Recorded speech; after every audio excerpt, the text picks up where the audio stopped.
Hi everybody, it's Honest John again.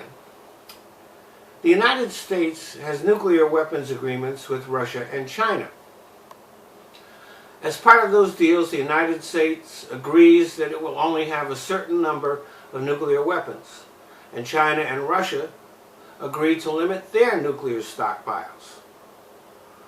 Also, we no longer have our nukes aimed at Russia and China, and they no longer have their nukes aimed at us.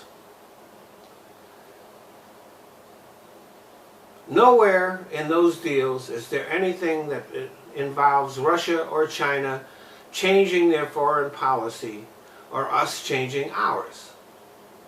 They pursue what they perceive to be their interests, as do we. They have alliances with certain countries. We have alliances with other countries. To put it simply, our agreements with Russia and China are about each other's nuclear weapons and nothing else. The deal that the Obama administration struck with Iran follows the same pattern as the deals with Russia and China. It focused exclusively on the things that Iran was doing that would enable it to develop a nuclear weapon, specifically how much uranium it could enrich and to what level it could enrich it. And as long as Iran complied with those limits, which it was doing, it would be impossible for them to develop a nuclear weapon. Donald Trump thinks he can negotiate a better deal than Obama did. He can't, for a couple of reasons.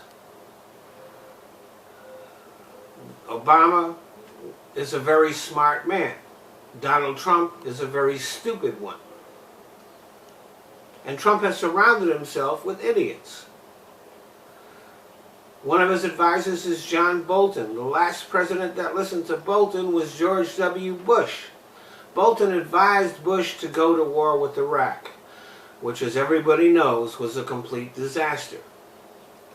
Now Bolton is advising Trump to go to war with Iran, which would be an even worse disaster. And then there is Mike Pompeo. Not much of a deep thinker there either. Now what Pompeo wants to do is to put into the deal conditions that Iran would have to, for example, end its support for Syria, and its support for the Houthis in Yemen, and disassociate itself with Hezbollah and Hamas. Now it would be nice if Iran would do those things, but it won't. And they are essentially stupid demands.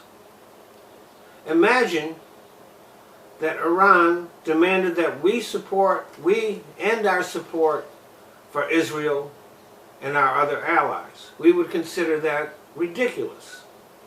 Whether we like it or not, Iran has just as much right to pursue its own interests and alliances as we do. Now, it is possible that someday Iran might be convinced to change its policies in the region. But that is fodder for a different set of negotiations. It has nothing to do with preventing Iran from developing nuclear weapons. We don't like everything Iran does. That's true. But we also don't like a lot of things that Russia and China do, and that has not prevented us from keeping our nuclear agreements with them. So because we went back on our word, we violated the agreement, Iran is now exceeding the limits on uranium enrichment that were in that agreement. And the chances of a stupid, disastrous, and completely unnecessary war in the Middle East are very high. And Trump and his idiot advisors are just dumb enough to blunder into it. Thanks for listening. Well, I want to thank you all for watching my videos.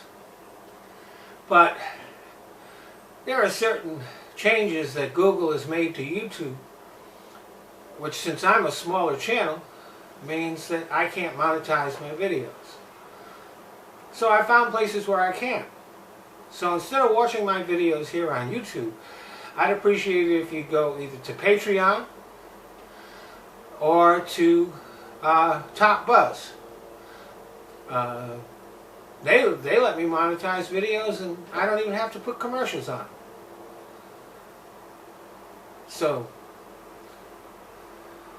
If you want to become a patron on Patreon, that's fine. If you don't, you can still watch the videos there. I've just kind of given up on YouTube.